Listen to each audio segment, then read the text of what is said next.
Good morning students. Hope so you all are fine.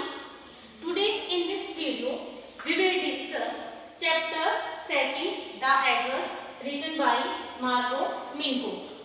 In this video we will discuss the summary of the chapter and after that we will discuss the question answers of the same chapter and the detailed explanation we will discuss in another video. So let's start discussing the summary.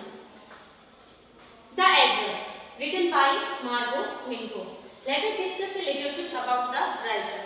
Margot Minko is a Dutch journalist. He was write so many short stories and as he was a Jewish writer, so she has to face many difficulties during the Second World War. So in this present chapter, we will discuss the post-war conditions and the conditions of the war which lead to the difficult situations for the Jews. So war is discussed. Which war is discussed? Second World War, in which the Nazis and Jews. Because of the Hitler, Jews families have to undergo so many sorrow and sufferings. They have to go hiding because Hitler started searching the Jews and put them all the Jews families in concentration camps. This is the feedback of the story. Second World War, concentration camps. What type of these camps? In these camps, concentration camps, people are tortured badly. They have to do work, so many things. All the Jewish families have to go so many sorrow and suffering. So this story is about the war, human predicament, and the sorrow and suffering of a daughter who faced so many things. So in this chapter, Margot Minko autobiographical description. She has to leave his family and has to go in hiding because there was so many sorrow and suffering because of the Second World War and Nazis destruction.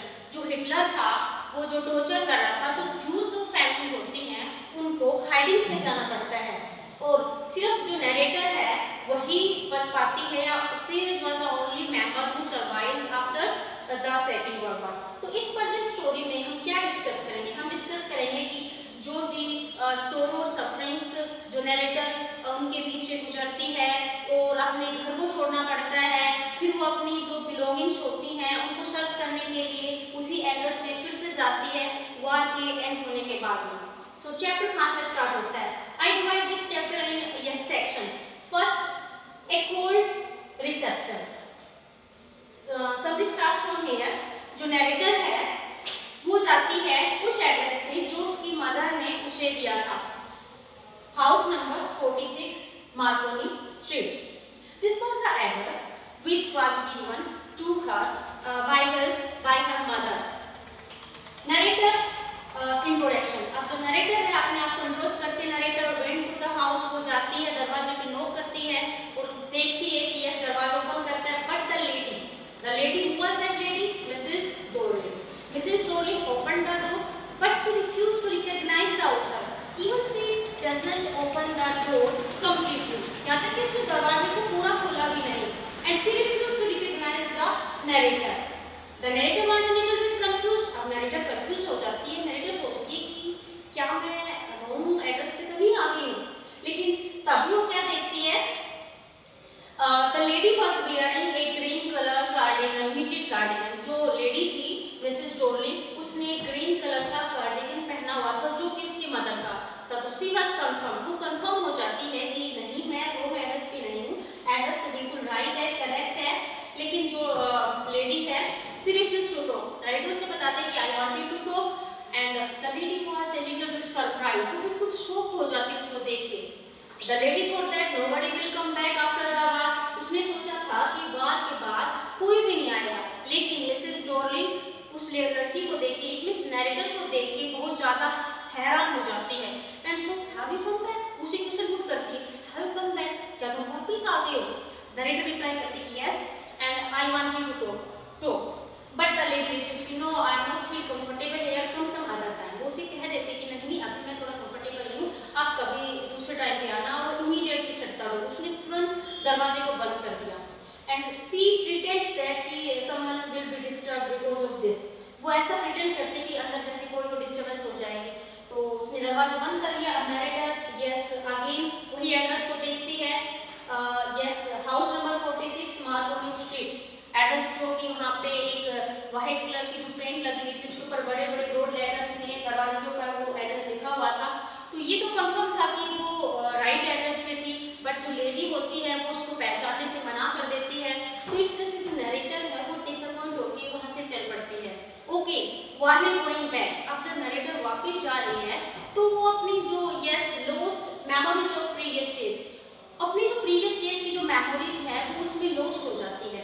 अब वो जैसे station की तरफ जा रही है तो she was not observing anything any surroundings, जो जा रही है तो कोई भी जो आसपास की जो सराउंडिंग्स हो किसी को ऑब्जर्व नहीं कर रही होती है। Why she was not observing anything surroundings because all the surroundings reminds her happy days। उसके जो अच्छे दिन थे जो उसने अपने फ्रेंड्स के साथ अपनी फैमिली के साथ जो दिन बिताए थे उनको वो जो सराउंडिंग्स उसको रिमाइंड करवा रही थी, इसलिए वो किसी को नहीं देखती और अपनी पास्ट की जो मेमोरीज थी उसमें लॉस्ट हो जाती है, मतलब खो जाती है, वो याद करती है। स्टेशन की तरफ जाते हुए वो रिकॉल करती है कि किस तरह से उसकी मदर ने उसको एड्रेस दिया था और बहुत सालों ईयर्स बैक क्या हुआ था।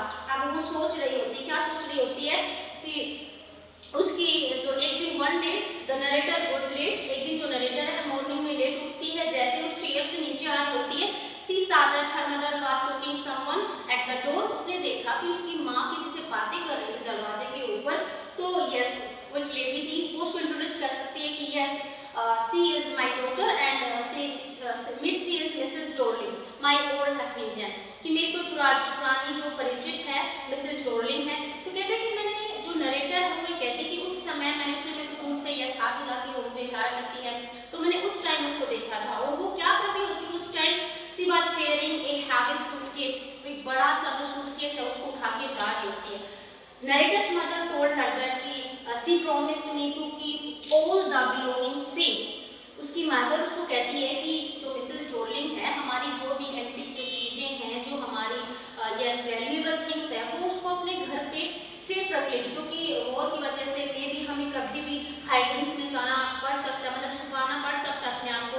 तो ये जो सारी चीजें हैं ये मिसेस डॉर्लिंग के पास सेफ रह जाएगी। Actually Mrs Darling herself insist Mrs. S was Mrs. S narrator's mother. Mrs. S was narrator's mother. Mrs. Dorling insist Mrs. S to give all the valuable things. वो खुद उसे insist करती है कि मेरे को दे दो आपकी जो भी वैल्यूएबल थिंग्स है मैं इनको सेफ रख लूंगी। Narrator don't like this thing, but there was no benefit to discuss about these things with her mother. When she asked, "Have you signed something?" So her mother became angry. What type of things you were talking about this thing? And after that there was no conversation. And then narrator asked, तब narrator अपनी mother से पूछा था कि where that lady lives? ये lady कहाँ पे रहती है? Then narrator's mother told her that कि yes house number 46 Markovnikov street, ये जो lady है house number 46 मार्कोनी स्ट्रीट में रहती है। तो यहाँ पर narrator को एड्रेस मिलता है और उसकी मदर ये भी कहता है कि रिमेंबर दिस एड्रेस, इस एड्रेस को याद रखना कि maybe after that we will collect our belongings. तो नरेटर को एड्रेस याद रहता है। अब यस जो नरेटर है वो हाउस लेडी को देखती है तो उसकी यस ब्रॉड बैग होती है, उसको एक भारी हैवी सा सूटकेस ले जाते हैं, उसको देख लेती है। Then post war and second visit, after some time जो वार है सेकंड वर्ल्ड वार है that was ended and everything yes things was normal, जो चीजें हैं नॉर्मल हो जाती है। Now the narrator lives in a small rented room। अब जो नरेटर है एक छोटे से रूम में रहती है। Everything is going smoothly and suddenly one day she became curious about all those belongings। अब एक दिन से क्या होता है कि जो नरेटर है क्यूरियस हो जाती है कि मुझे मेरी जो बिलोंगिंग्स है मेरी मदर की जो बिलोंगिंग्स थी वो मुझे देखनी है। She wanted to see, she wanted to touch all those things which belongs to her mother।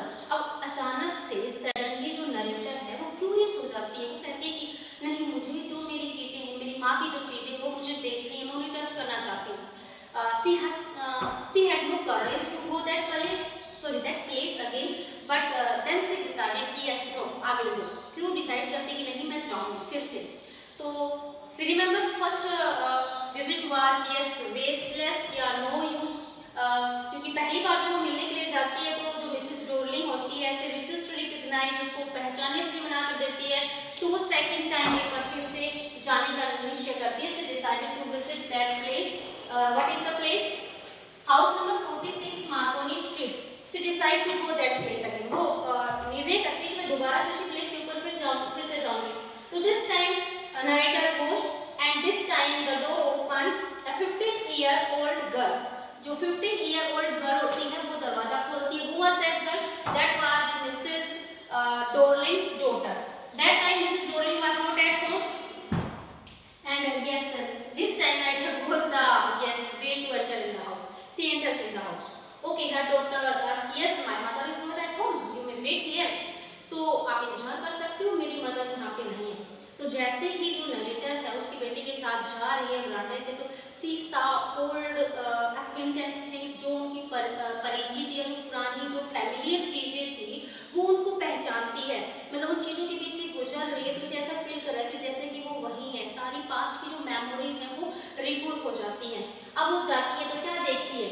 सबसे पहले जब उसकी बेटी के साथ जो कि 15-year-old गर्ल है उसके साथ जाती है तो सबसे पहले ओल्ड फैशन कैंडल होल्डर देखती है. वो वहाँ पे रखा हुआ था.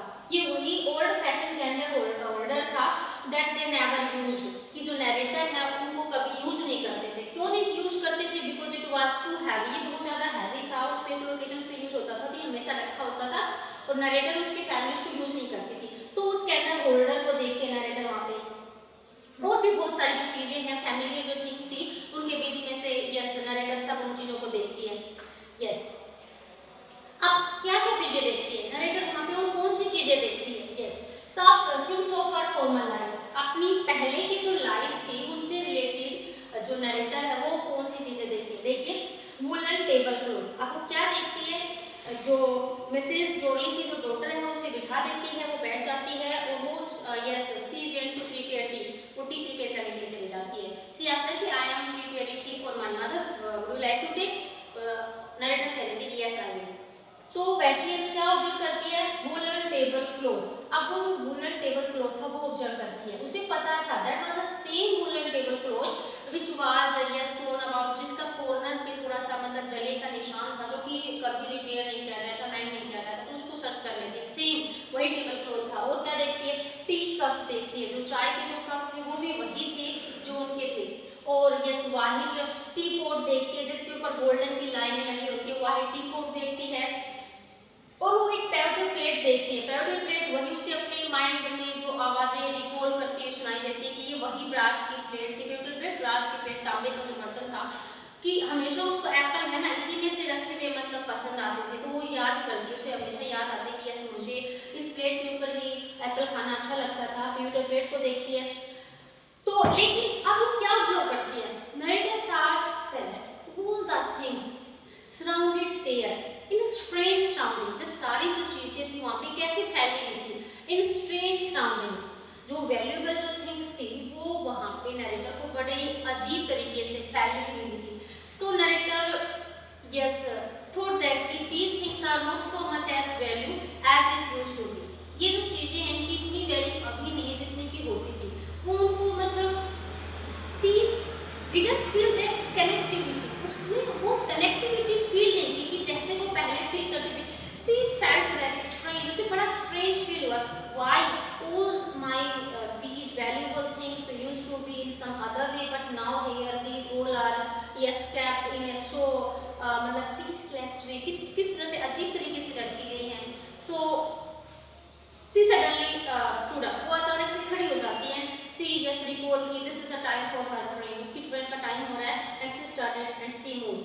जो लड़की है वो उससे पूछती है कि yes will you not wait for my mother? क्या तुम मेरी मदर के लिए वेट नहीं करोगे? जो फिर नरेट करते कि no I am going I will not. वो वहाँ से चली जाती है. अब जैसे ही वो कहीं बाहर आती है तो उसको जो प्लेट्स होती हैं जैसे कि वो लड़की करते हैं सिंगिंग साउंड उनका फिर से सुनाई देता है.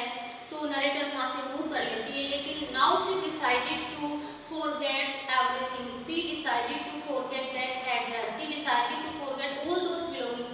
Why the narrator wanted to forget all those belongings? Because all those belongings had a value that time, but now they lost their value. Okay. एक समय था जब उनकी बहुत ज्यादा वैल्यू थी उसके लिए, लेकिन अब नरेटर के लिए वो अपनी वैल्यू खो चुके थे. क्यों खो चुके थे? बिकॉज वो सारी चीजें नरेटर को अपनी पास्ट की लाइफ को रिकॉल करवाती हैं, उसकी मदर की रिकॉल करवाती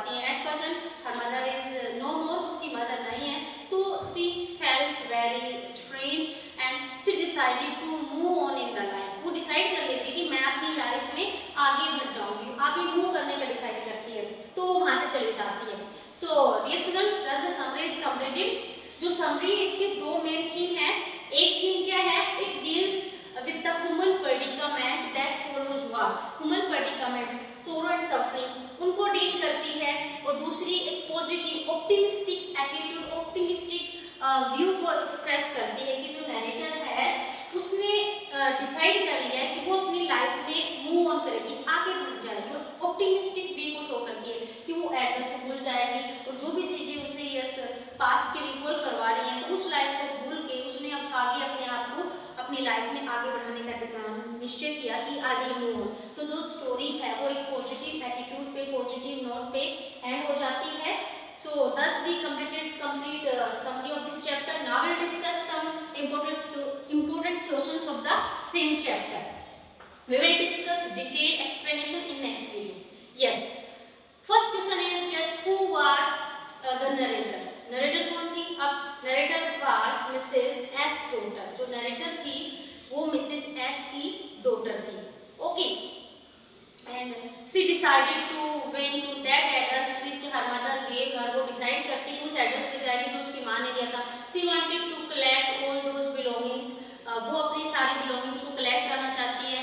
But when she went that address, लेकिन जब वो उस एड्रेस पे गई, she felt disappointed. Then second time she went, but after that everything was changed. So she decided to move on the life.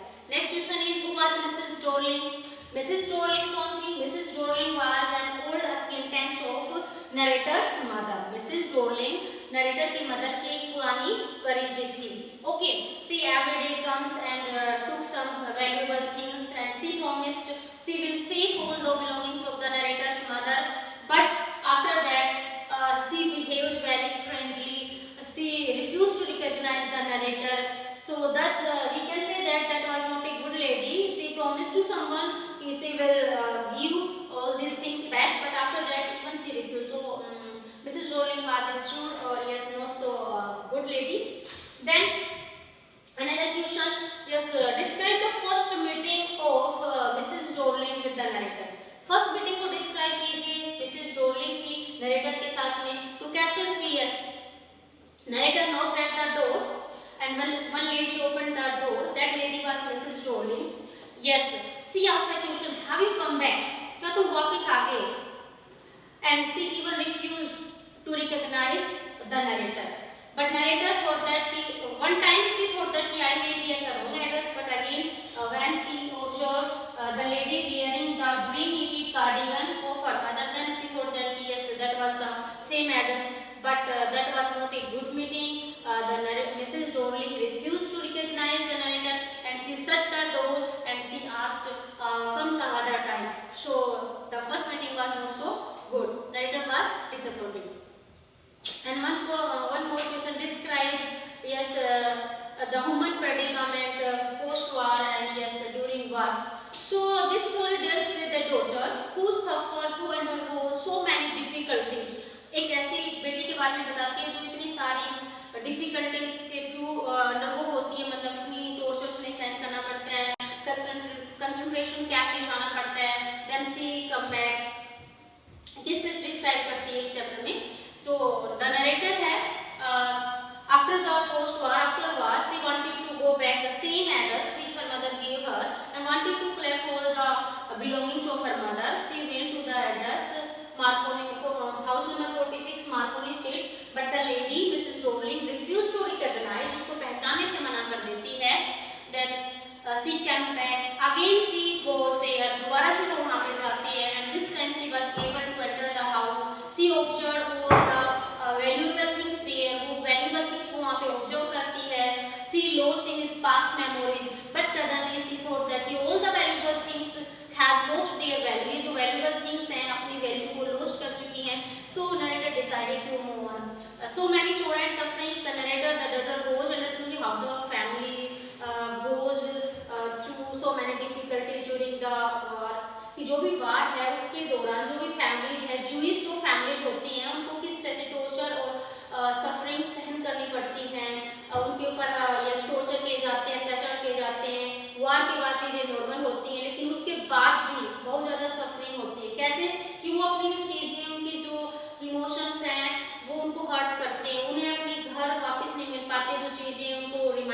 वो वापस नहीं मिलते। इस तरह से हम देखते हैं कि ये जो चैप्टर है एक ऑटोबायोग्राफिकल डिस्क्रिप्शन है नरेटर का, वो पोस्ट वार के दौरान या वार के दौरान जो भी फैमिलीज हैं